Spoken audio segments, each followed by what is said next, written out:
एक मिनट रुक के हो गई। हाँ जी, नमस्कार। कैसे हैं आप सभी? तो आज हम जो टॉपिक देखने जा रहे हैं वो है राजस्थान की जलवायु। राजस्थान की जलवायु टॉपिक को हम आज विस्तार से पढ़ेंगे। उसको हम दो हिस्सों में पढ़ेंगे। अभी जो क्लास होगी उसमें हम बेसिक डिटेल्स जानेंगे। उसके बाद हम राजस्थान की जलवायु का वर्गीकरण देखेंगे, जो को वो पैन त्रिवार था वगैरह वगैरह विद्वानों द्वारा जो दिया गया है। तो सबसे पहले हम देखते हैं कि जलवायु क्या होती है। जैसे आपने यहाँ शब्द देखा कि एक राजस्थान शब्द है, ये मार्कर ले लेते हैं। जैसे आपने देखा कि एक लिखा हुआ राजस्थान, एक लिखा हुआ है जलवायु। तो पहले आपको ये पता होना चाहिए कि हम किस एरिया की बात कर रहे हैं, किस जगह की बात कर रहे हैं, और कौन से संबंधित टॉपिक की बात कर रहे हैं। तो हम जो टॉपिक, जो हम मूलतः हम जिसकी बात करने वाले हैं, जलवायु, जलवायु से संबंधित मौसम, जो वर्षा हो रही है, जो ऋतुएं आ रही है, उन सभी के बारे में हम विस्तार से चर्चा करने वाले हैं। हम देखेंगे कि कैसे एक क्षेत्र को एक काल में जलवायु द्वारा प्रभावित किया जाता है। तो हमारा एरिया क्या हो गया? राजस्थान। राजस्थान हो गया हमारा एरिया, और जलवायु हमारा हो गया टॉपिक जिस पे हम डिस्कशन करने जा रहे हैं। ठीक है, तो आइए शुरू करते हैं। तो सबसे पहले हम बेसिक डिफरेंस समझेंगे कि जलवायु और मौसम में डिफरेंस क्या है। तो हमने कई बार शब्द सुना होगा कि मौसम हो गया, मौसम खराब हो गया, जलवायु बदल रही है, जलवायु परिवर्तन हो रही है। उनमें बेसिक डिफरेंस क्या है, हम उसके बारे में चर्चा कर लेते हैं 2 मिनट। जैसे मौसम आप लोगों ने सुना होगा, जैसे हम सुबह उठे, आज सुबह 7 बजे बरसात हो रही थी, फिर अचानक से दिन में बाहर निकले 2 घंटे बाद तो लगा कि यार धूप आ गई। फिर 2 घंटे बाद मौसम ठंडा हो गया क्योंकि बरसात आई हुई थी। तो ये जो परिवर्तन, जो सडन चेंजेस हो रहे हैं, जो एक दिन 2 दिन के अंदर अंदर भीतर भीतर ऋतुओं में जो परिवर्तन हो रहा है, वो मौसम का परिवर्तन है। यानी अल्प अवधि में होने वाले परिवर्तन मौसम कहलाते हैं। ठीक है साहब, ये हमें समझ में आ गया। तो अब आगे क्या? मौसम के बाद दूसरी शब्दावली आती है जलवायु। जलवायु क्या है? यार आपने कहा कि अल्प अवधि यानी शॉर्ट टर्म में जो भी परिवर्तन हुए वो कहलाए हमारे मौसम।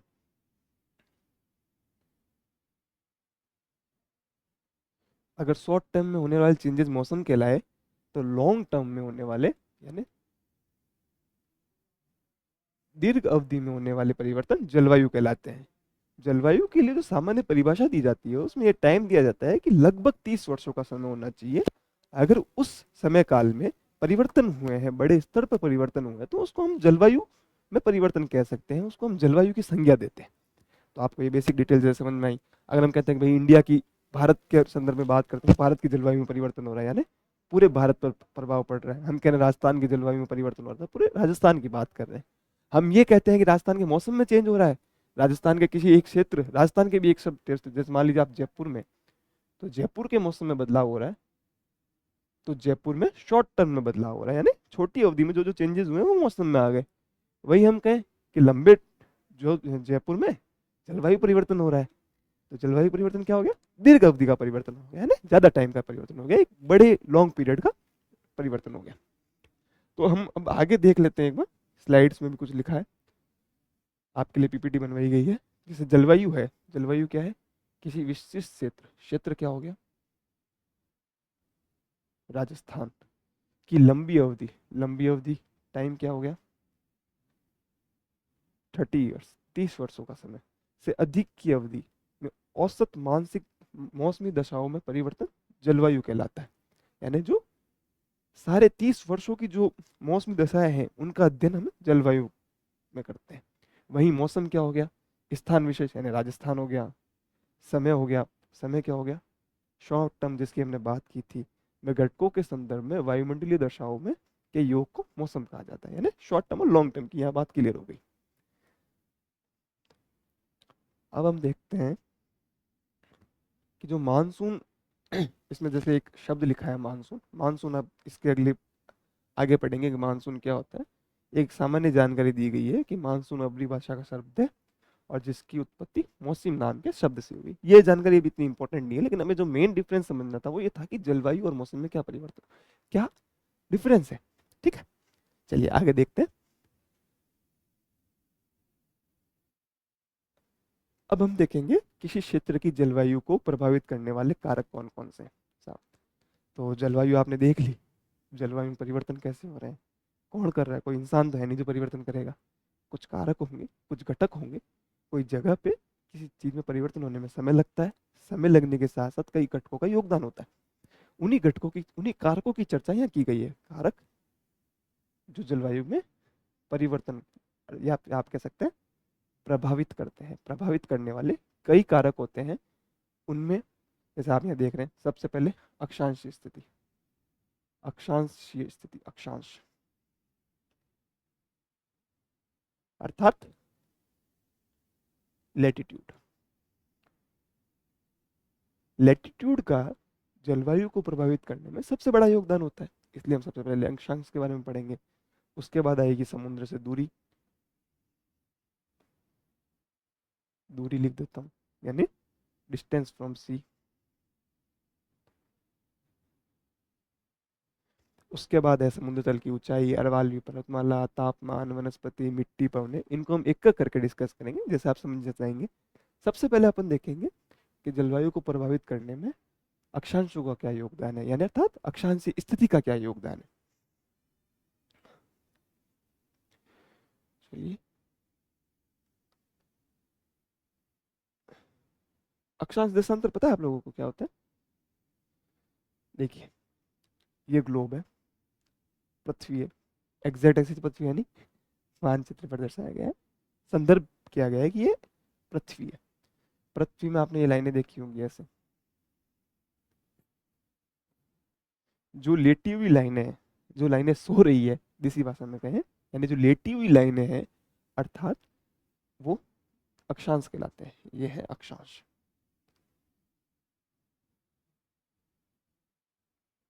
और उसी ग्लोब में जो खड़ी लाइनें हैं, सावधान को जिनका बोला गया है, वो खड़ी लाइनें देशांतर है।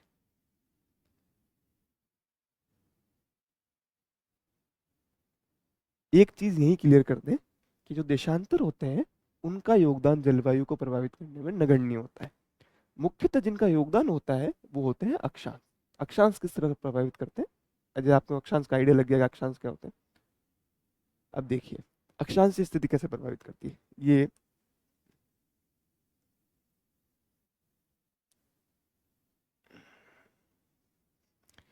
ये ग्लोब है, यहाँ पे आपको पता है इंडिया है, ये इंडिया की स्थिति है। अच्छा, सामान्य तौर पे ये कर्क रेखा निकली यहाँ से, ये 0 डिग्री निकली। एक सेकेंड, ये कर्क रेखा निकली, यहीं से निकलती है कर्क रेखा। ये 0 डिग्री निकला, ये आप मान लीजिए मकर रेखा है। तो जो ये सन है, ये आपको दिख रहा होगा, हाँ, ये सूर्य है अपना। यहाँ से जो भी सूर्य तप निकलता है, जो भी एनर्जी निकलती है, जो भी रोशनी निकलती है, वो पृथ्वी के हर एक हिस्से को प्रभावित करती है। जितना इसका डायरेक्शन जा रहा है उतना उसको प्रभावित करती है। मान लीजिए इंडिया यहाँ है, यहाँ पे कोई और देश है, मान लीजिए यहाँ कांगो है, कांगो दक्षिण अफ्रीका का देश। इस एक अनुमान लेते हैं कि यहाँ की और यहाँ की डिस्टेंस है 100 किलोमीटर, क्योंकि ये पास में है लाइन, जैसा आप देख पा रहे हैं। ये लाइन उससे दूर है, ये मान लीजिए 125 किलोमीटर दूर है। वहीं ये वाली लाइन, ये 200 किलोमीटर दूर है। तो हमारा सामान्य सा नियम जो हम डेली लाइफ में यूज करते हैं वो क्या कहता है कि हमने अगर यहाँ से किसी एनर्जी को भेजा, तो वो सबसे पहले सबसे नजदीक वाले स्थान पर जाएगी, सबसे ज्यादा उसको इम्पैक्ट करेगी, उसके बाद वो अगले वाले स्थान पर जाएगी जो उसके बाद में नजदीक होगा। उसके बाद ये प्रोसेस चलती रहती है। तो सबसे पहले सबसे ज्यादा प्रभावित करेगी कर्क रेखा पे, सॉरी विषुवत रेखा पे, फिर कर्क रेखा पे, फिर जैसे आप ऊपर जाते जाएंगे 0 डिग्री अक्षांश, 23 डिग्री अक्षांश, 66, 90, ऐसे करके वो प्रभावित करता जाएगा। अब हमारे राजस्थान की स्थिति देखते हैं। पेन होगा यहाँ पे।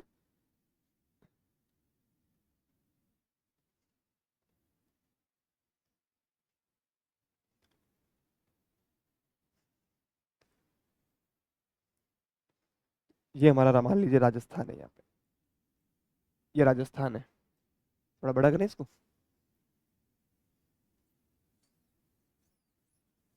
राजस्थान बड़ा बनाते हैं ना।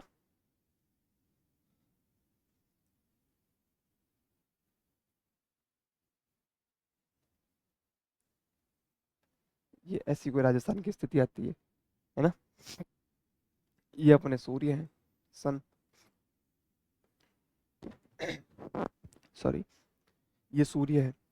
सूर्य की किरणें यहाँ पड़ी, फिर यहाँ पड़ी, फिर यहाँ पड़ी, फिर यहाँ पड़ी, फिर यहाँ पड़ी।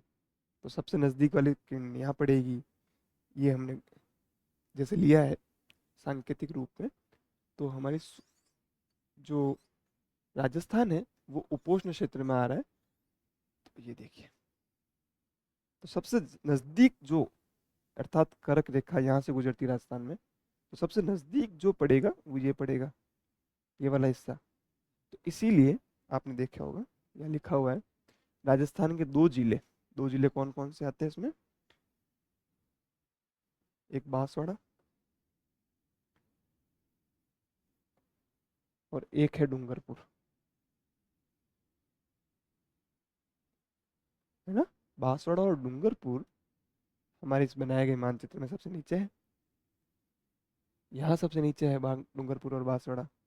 तो यहाँ जो सूर्य तप मिलता है वो सबसे ज्यादा मिलता है। उसके सापेक्षिक स्थिति में सूर्य तप ऊपर यानी उत्तर की तरफ जाते जाते कम होता है ना। तो अगर यहाँ ज्यादा मिल रहा है तो यहाँ टेम्परेचर ज्यादा होगा, यहाँ कम मिल रहा है तो टेम्परेचर कम होगा।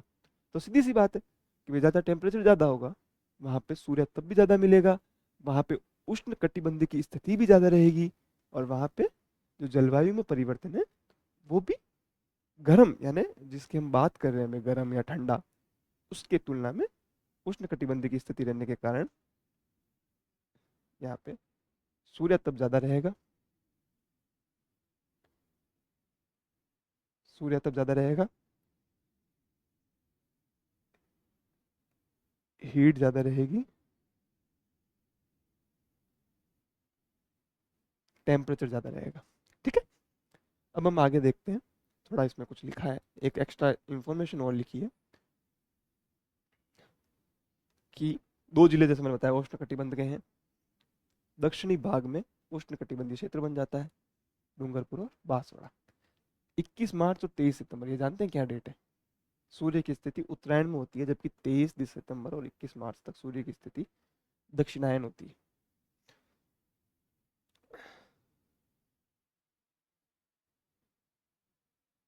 अब जैसे ये देखिए,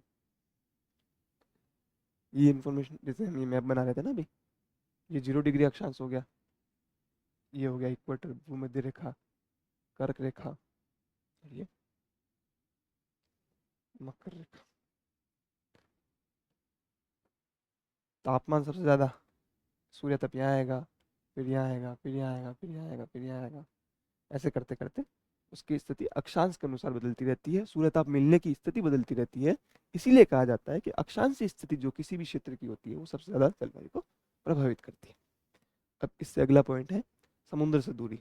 अब दूसरा महत्वपूर्ण जो कारक जो प्रभावित करता है वो है समुद्र से दूरी। जैसे हम सब जानते हैं, जैसे ये लैंड है, ये लैंड है, ये सी है, भूमि और जल। जो जल है वो देर से ठंडा होता है और देर से ही गर्म होता है। वहीं जो लैंड है वो जल्दी गर्म होता है और जल्दी ही ठंडा भी होता है ना। तो इस पॉइंट में ये कहना चाह रहा है कि जो समुद्र से दूरी है, वो जो समुद्र के नजदीक राज्य होंगे या जो क्षेत्र होंगे उन पे समकारी प्रभाव यानी पॉजिटिव इम्पैक्ट पड़ेगा, जबकि समुद्र से दूर राज्यों में विषमकारी प्रभाव पड़ेगा। जैसे आपने देखा होगा, इंडिया का मैप देखा है ना आपने, जैसे एक इंडिया का मैप देखा है आपने, राजस्थान यहाँ है, पश्चिम बंगाल यहाँ है, यहाँ पे बंगाल की खाड़ी है, बे ऑफ बंगाल, और इधर कोई समुद्र है नहीं इसके नजदीक में। यहाँ है लेकिन अरब सागर है वो दूर है, क्योंकि यहाँ बीच में गुजरात आ जाता है, यहाँ पाकिस्तान आ जाता है, तो राजस्थान की स्थिति एक लैंड लॉक टाइप की हो जाती है। इसलिए राजस्थान की जलवायु पर समुद्र की दूरी का प्रभाव पड़ता है और जो नेगेटिव इम्पैक्ट पड़ता है, क्योंकि हमारे यहाँ पे लैंड ज़्यादा है और वाटर रिसोर्स कम है, मतलब जो समुद्र से दूरी है वो ज़्यादा है। समुद्र से दूरी ज़्यादा होने पर जैसे आर्द्र होगा, आर्द्र क्षेत्र अर्थात जो बे ऑफ ये पश्चिम बंगाल वाला क्षेत्र है तो विषमता कम, राजस्थान में विषमता अधिक। तीसरा जो महत्वपूर्ण इसमें बिंदु आता है वो है समुद्र तल से ऊंचाई। अब समुद्र तल से ऊंचाई कैसे उसको प्रभावित करती है? आप सबको जैसे जैसे पता होगा कि धरातल से 165 मीटर ऊपर जाने पर 1 डिग्री सेंटीग्रेड तापमान कम होता है। जैसे ये एक जगह है, ये आबू रोड मान लीजिए एक जगह है, आबू पर्वत आपने सुना होगा, गुरु शिखर सुना होगा। एक अपना ये नीचे का जयपुर का इलाका है। ऊपर जाते जाएंगे टेम्परेचर कम होगा, टेम्परेचर कम होगा तो ये देखिए समुद्र जल का उस पर प्रभाव। जैसे ऊपर जाएंगे टेम्परेचर कम होगा, टेम्परेचर कम होगा तो जलवायु कैसी होगी? शीत। वहीं जो लैंड वाला पार्ट है, अर्थात अभी मैं बोला जयपुर, जयपुर की कोई सामान्य सी जगह जैसे हम जहाँ खड़े हैं वहाँ पे टेम्परेचर ज़्यादा होगा क्योंकि ऊंचाई का प्रभाव कम आ रहा है। जैसे सबसे शीत सबसे ठंडी जगह माउंट आबू है, देखिए झालावाड़ 410 किलोमीटर की ऊंचाई पर स्थित है और माउंट आबू, इसमें कुछ टाइपिंग मिस्टेक हुआ है। तो हम जो समझ रहे थे वो यही है कि जो ऊंचाई होती है, जितनी जितनी ऊंचाई बढ़ती जाएगी उसके साथ टेम्परेचर भी कम होता जाएगा। टेम्परेचर कम होगा तो जो जलवायु है वो शीत प्रकार की जलवायु होती जाएगी, जो इस पे सबसे महत्वपूर्ण बिंदु है। उसके बाद आती है अरावली पर्वतमाला। जैसे अभी वापस एक बार मैप बनाते हैं अपन राजस्थान का। ये राजस्थान का मैप जैसे आप मान लीजिए, इसमें अरावली पर्वतमाला ये है। शुरू कहाँ से होती है पता है आपको? कहाँ से शुरू होती है? चलिए, जो अरावली पर्वतमाला है वो शुरू होती है पालनपुर, पालनपुर गुजरात से लेके रायसीना हिल्स दिल्ली, है ना। तो अरावली पर्वतमाला के कारण अब जैसे मानसून की हवाएं, ये इनकी दिशा हो गई उत्तर पूर्व, ऐसे। अगर बीच में कोई अवरोध होता, जैसे अरावली पर्वतमाला ऐसे नहीं हो गया, ऐसे होती, मान लीजिए ऐसे होती, तो वो हवाओं को रोकती। हवाओं को रोकने के कारण वर्षा वहाँ ज़्यादा होती, इसके पीछे वाले एरिया में नहीं होती। लेकिन अब अरावली पर्वतमाला की स्थिति ऐसी है तो जो मानसूनी पवनें आती है वो अरावली पर्वतमाला से टकरा नहीं पाती है, जिस वजह से यहाँ वर्षा कम होती है। और वर्षा और जलवायु का प्रभाव आपको पता ही है। अगर वर्षा कम होगी तो क्या होगा? वर्षा कम होगी तो सूखे की स्थिति ज़्यादा रहेगी, टेम्परेचर में परिवर्तन भी ज़्यादा रहेगा, यानी जो तापांतर है वो भी ज़्यादा रहेगा। तो अरावली पर्वतमाला इस प्रकार जलवायु को प्रभावित करती है। उसके बाद तापमान है कि तापमान कैसे प्रभावित करता है, तो तापमान को हम बाद में देखेंगे। फिर आती है वनस्पति प्लस मृदा। जो वनस्पति है, वनस्पति अगर आर्द्र किस्म की है, जैसे हमारे केरल की वनस्पति ले लीजिए या फिर ले लीजिए उत्तर प्रदेश में कुछ नदी किनारे इलाके उनकी वनस्पति ले लीजिए, तो वो आर्द्र किस्म की वनस्पति है। आर्द्र किस्म की वनस्पति है तो जलवायु पर प्रभाव भी आर्द्र किस्म का होगा। और अगर शुष्क किस्म की जलवायु है, जैसे वनस्पति है, जैसे हमारे यहाँ बबूल खेजड़ी के पेड़ होते हैं, तो प्रभाव भी कैसा होगा? जलवायु पर प्रभाव भी शुष्क होगा। तो वनस्पति इस प्रकार से प्रभावित करती है। वनस्पति के प्रकार से, वनस्पति का प्रकार और मृदा जुड़े हुए हैं कि अगर भाई मृदा जैसे जलोढ़ मृदा है तो बहुत अच्छी मृदा है। हमारी जैसे राजस्थान की मृदा है, मरुस्थलीय ज़्यादा मृदा है, जो आप ऊपर वाला एरिया उत्तर पश्चिम में आप एरिया देखेंगे वहाँ पे, तो वो शुष्क वनस्पति हो जाएगी और मृदा कैसी हो जाएगी? डेजर्ट वाली मृदा हो जाएगी। ये जो मृदा लिखा हुआ है कि राजस्थान, पश्चिमी राजस्थान में रेतीली और मरुस्थलीय बलुई मृदा है। इससे कारण वो तापमान को अधिक ग्रहण करती है, यानी टेम्परेचर बढ़ जाता है। रात के समय जल्दी ठंडी हो जाती है ना, टेम्परेचर जल्दी डाउन हो जाता है। अर्थात इन दोनों का जो डिफरेंस होता है, यानी कि बढ़ने और घटने के बीच का, वो तापांतर, सबसे अधिक और सबसे कम। तो तापांतर क्या हो जाता है? तापांतर बड़ा होता है। ये देखिए, वहीं पूर्वी व दक्षिणी पूर्वी राजस्थान में जलोढ़ व मध्यम कालीन मृदा होती है, तो जल्दी से गर्म और जल्दी से ठंडी नहीं होती है, इस कारण जलवायु आर्द्र होती है। और हमारे उत्तर पश्चिम में जलवायु शुष्क होती है।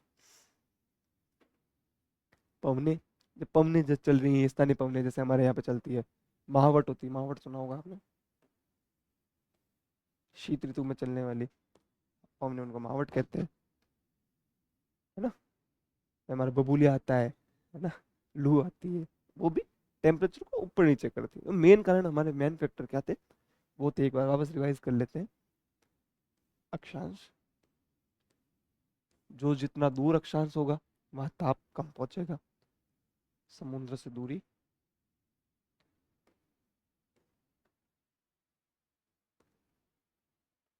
मृदा वनस्पति,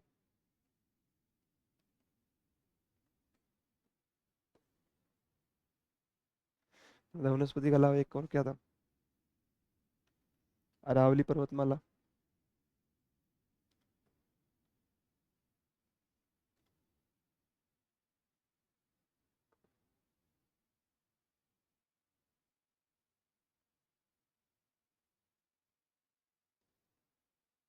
समुद्र से दूरी प्लस समुद्र तल से ऊंचाई।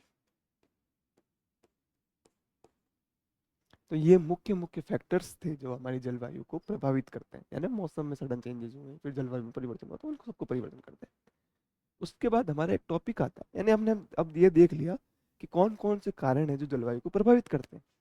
लेकिन प्रभावित करते कुछ तो करते होंगे ना, प्रभावित करने का मतलब क्या हुआ, प्रभावित हुआ तो उनमें चेंजेस होंगे, उनमें सडन चेंजेस होंगे या फिर लॉन्ग टर्म में चेंजेस होंगे। तो हमारे यहाँ पे ऋतुएं होती है, ऋतुएं होती है अर्थात टेम्परेचर डिफरेंस होता है, ऊपर नीचे होता है, उससे ताप मौसम में परिवर्तन होता है, और वही आगे चलकर अर्थात जलवायु में परिवर्तन होता है। तो ऋतुओं के आधार पे हमारे यहाँ पे सामान्यतः तीन ऋतु हम पढ़ते हैं। एक होती है ग्रीष्म ऋतु, एक होती है मानसूनी ऋतु, और एक होती है शीत ऋतु। लेकिन मौसम विभाग है वो मुख्यतः चार उसको मानता है, जिसमें चौथी एक और आ जाती है, शरद ऋतु। शरद ऋतु, ग्रीष्म ऋतु। ग्रीष्म ऋतु का टाइम क्या होता है, ग्रीष्म ऋतु का टाइम बताओ। अभी गर्मी शुरू होने वाली है वैसे, है ना। ग्रीष्म ऋतु का टाइम होता है मार्च से लेके 2-3 महीने लगा लीजिए, जनरली 3-3 महीने का चलता है, मार्च अप्रैल और मई। फिर मानसून की ऋतु आती है जो जुलाई अगस्त में मुख्यतः ये चलती है। फिर शीत ऋतु आती है जो नवंबर दिसंबर में चलती है। फिर शरद ऋतु आती है जो जनवरी फरवरी में मुख्यतः चलती है ना। तो मुख्यतः कितनी ऋतु हो गई, तीन ऋतुएं हो गई, ग्रीष्म मानसून और शीत ऋतु। ये देखिए,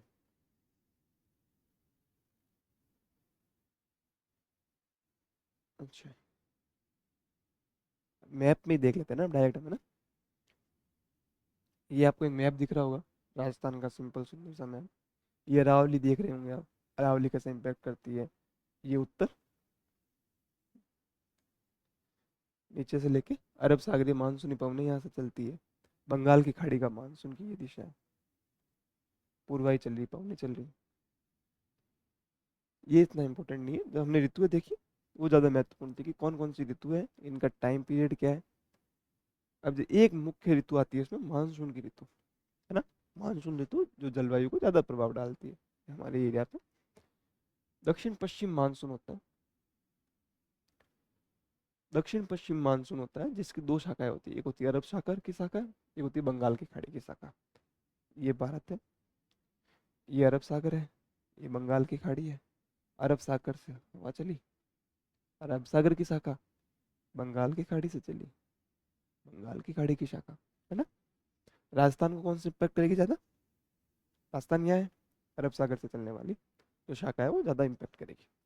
तो हमारे यहाँ सबसे पहले जो मानसून की जो अरब सागरीय शाखा है वो बांसवाड़ा जिले में सबसे ज़्यादा पहले इम्पैक्ट डालती है। क्योंकि बांसवाड़ा हमारा, अभी जैसे हमने देखा तो दो जिले हैं, जैसे सबसे नीचे है ये वाले, डूंगरपुर और बांसवाड़ा। तो बांसवाड़ा जिले में सबसे पहले हिट करती है अरब सागर की शाखा, और इसके दक्षिणी भाग में यहाँ वर्षा होती है। इसके बाद आपने देखा होगा यहाँ ज़्यादा वर्षा है, फिर ऊपर जाते जाएंगे तो वर्षा कम होती जाती है। मध्य जून से मध्य सितंबर तक लगभग मानसून ऋतु का टाइम होता है। वर्षा देखी। अब हम देखेंगे कि ये वर्षा जो हमने देखा ना कि अरावली पर्वतमाला में वर्षा हुई, यानी अरावली जैसे आपस में बनाए एक बार,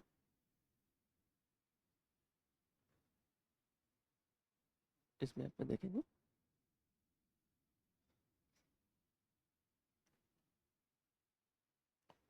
सबसे ज्यादा वर्षा होती है ये, इसमें देख लेते हैं। सब अवरोही क्रम है ना, सबसे ज्यादा वर्षा होती है दक्षिणी पूर्वी पठारी क्षेत्र, सबसे ज्यादा होती है 1 नंबर पे। फिर पूर्वी मैदान या 2 नंबर पे। फिर अरावली पर्वतमाला 3, और शुष्क मरुस्थल जिसकी हम बात कर रहे हैं वो 4। सबसे कम वर्षा होती है मरुस्थल में। तो एग्जाम में से 10 क्वेश्चन पुटअप हो सकता है कि सबसे ज्यादा जो भारत का राजस्थान का जो भौतिक प्रदेश है, उनका जो विभाजन करते हैं, उन विभाजन में सबसे ज्यादा वर्षा कहाँ होती है, सबसे कम वर्षा कहाँ होती है। तो सबसे ज्यादा कहाँ होती है, दक्षिणी पूर्वी पठारी क्षेत्र, फिर पूर्वी मैदान। इसमें देख लीजिए, ये दक्षिणी पूर्वी पठारी ये सबसे ज्यादा होती है, ये पूर्वी मैदान हो गया, ये अरावली हो गया, और ये शुष्क हो गया। 1, 2, 3, 4, है ना। तो ये हमने मोटा मोटा ये देख लिया कि प्रभावित करने वाले कारक कौन से हैं, वर्षा कहाँ सबसे ज़्यादा हो रही है, और किस हिसाब से हो रही है। तो आज की इस क्लास को यही रोकते हैं। अगली क्लास में हम देखेंगे कि अगली क्लास का एक बार देख लेते हैं। अगली क्लास में हम देखेंगे जो तापमान का डिफरेंस आ रहा है, यानी टेम्परेचर का फर्क आ रहा है ऊपर और नीचे, यानी कि जो तापांतर आ रहा है उससे क्या इम्पैक्ट पड़ते हैं, क्या प्रभाव पड़ते हैं। और राजस्थान की जो जलवायु बाटी है, यानी जो जलवायु है, उसको अलग अलग विद्वानों ने अलग अलग नाम दिए हैं। एक त्रिवार्ता सर थे, है ना, हमारे जैसे एक विद्वान थे। एक थॉर्नवेट थे, एक कोपेन थे। इन तीनों जलवायु विज्ञान के विद्वानों ने राजस्थान की जलवायु, पहले भारत की जलवायु को, पहले विश्व की जलवायु को बांटा, फिर भारत की जलवायु को बांटा, और फिर राजस्थान की जलवायु को भी इन्होंने अपने हिसाब से वर्गीकृत किया, इनको कुछ नाम दिए हैं, वो हम अगली क्लास में देखेंगे। तो ये एक, जितनी आज की क्लास हुई है लगभग उतना ही कंटेंट अगली क्लास में भी जाएगा। तो तब तक के लिए बहुत बहुत शुक्रिया, आपने मुझे सुना। अगली मिलते हैं अगली क्लास में, ओके।